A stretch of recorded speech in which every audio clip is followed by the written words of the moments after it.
What up, guys? JP back at you once again, bring you guys day number 3 in my 13th annual 31 Days of Horror, a series in which we watch and review 31 horror films in 31 days, all during the month of October, leading right up to Halloween. And continuing along with the reviews here, I decided to cover a movie that I haven't seen in quite a while, and that is End of the Line from 2007.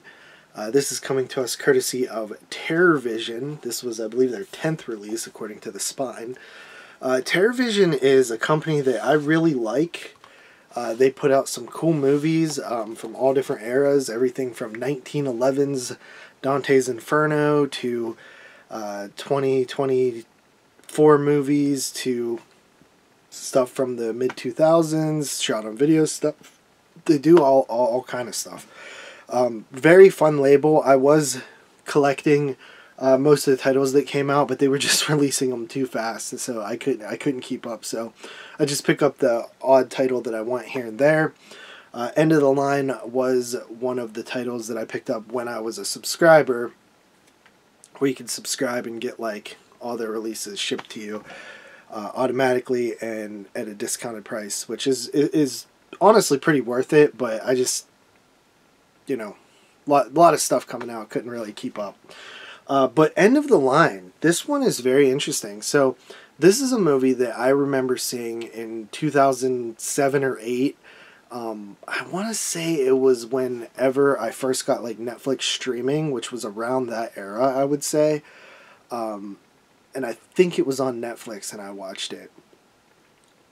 And I remember really liking it, but it's been a really long time. Like, I couldn't really remember it at all. But anyway, the story follows this young girl by the name, who is a psychiatric nurse by the name of Karen. And she's having these visions that's really plaguing her. And she takes a subway home one day. And there she's sort of harassed by this, like, douchebaggy guy, and there's another guy at the subway station who sort of like saves her from this guy a little bit by just pretending that they're friends. So she starts to, you know, get to know this guy, and they kind of hit it off and stuff. And then there's a bunch of other characters who are also in this subway, and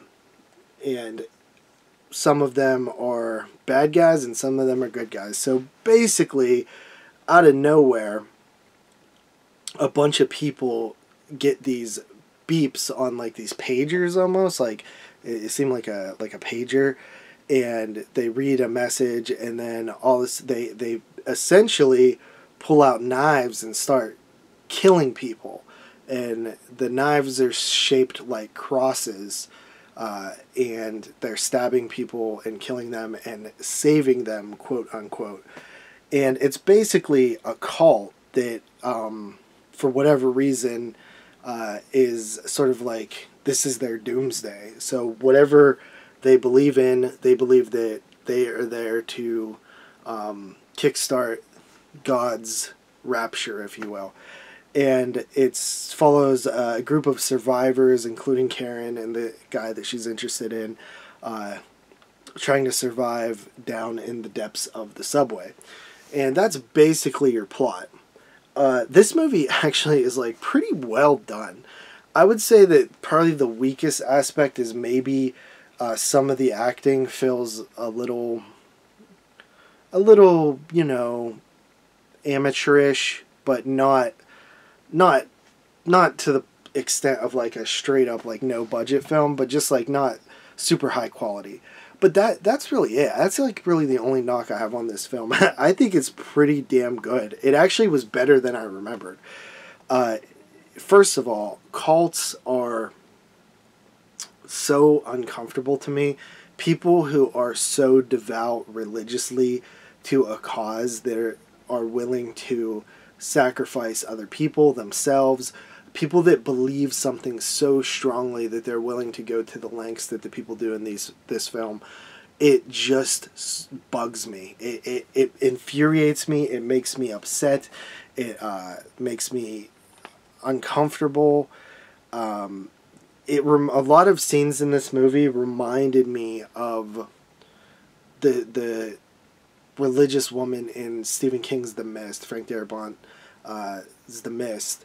The religious lady who just basically turns everybody into followers, and then they stab that guy, and like you're just so mad, and you just want to climb in the movie and like stop them and be like, shake them, like, what the hell is wrong with you?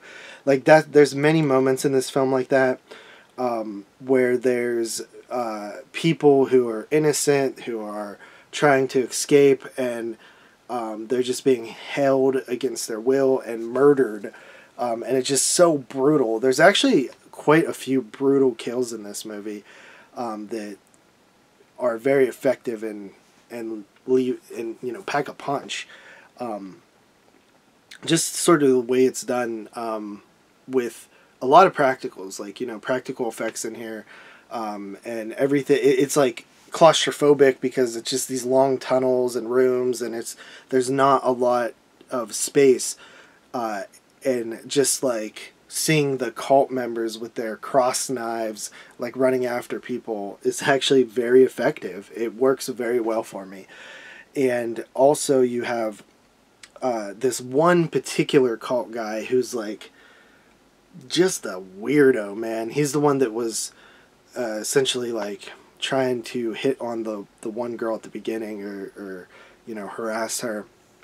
And there's this other girl who he ends up in a train car by himself with, who he's attempting to sexually assault her, and you just hate this guy. Like the acting by him is pretty good. He's just like comes off as like just somebody that you want to punch in the face, and some of the cult members are really creepy, and there's also like this balance of people who are like straight up devoted, and then there's ones who are maybe unsure, and have sort of remorse and don't know if they can go through with it. And I think that although I've seen that sort of play out different ways in different types of like cult movies and things like that, I think they handle it really well in this one. They sort of give it a realistic sort of take on cults. In my opinion, it comes off pretty good. I like that there's some people who are like unsure, and the acting with some of them is pretty good as well.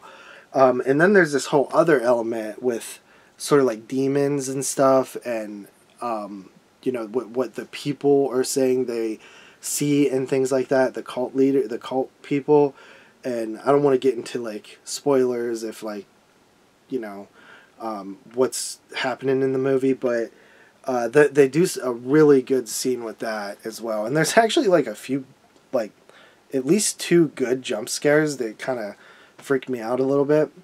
But it also has, it's sort of like a siege film as well, because there's scenes where the group of people are like holed up in a room and they're trying to figure out what to do, and they're arming themselves with like crowbars and axes and stuff like that, and it's very well paced. It's a good movie. Like I would probably say like the very beginning of the film, when you watch it, you're like, okay, this could come off like cheesy or something, but it quickly like buckles down, and I think they do a good job. Like the people do seem insane, right? Like they seem insane, but it works.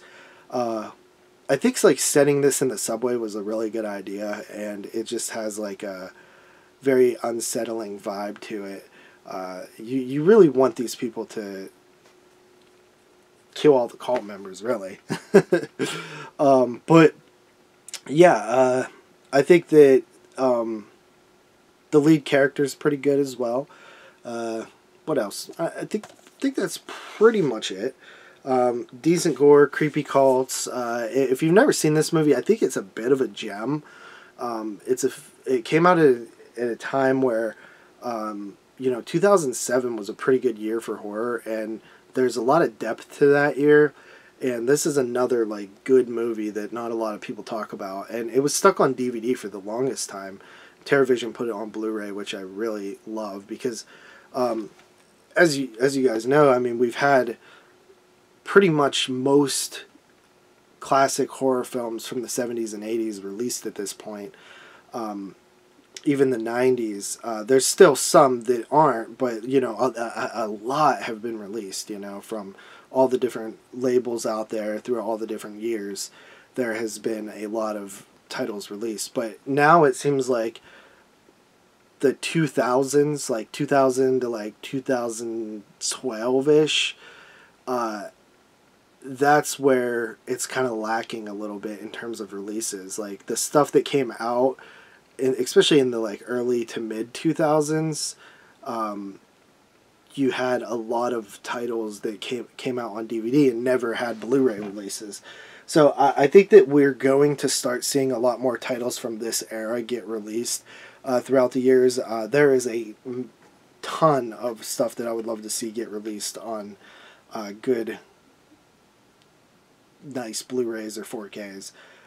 But End of the Line, I think it's pretty good. It is a Canadian film as well. The director, I don't think I've seen anything that he's... I didn't look into him, but his name doesn't sound familiar. Maurice Devereaux. Not really sure what he's done, but I'd be curious to see if he made any other movies. But End of the Line, I'm going to go ahead and give it a 8 out of 10. I think it's a really solid watch, man. It definitely held up from what I remembered. It was better. So, with that said, I hope you guys enjoyed the review, and I will see you guys next time. Peace.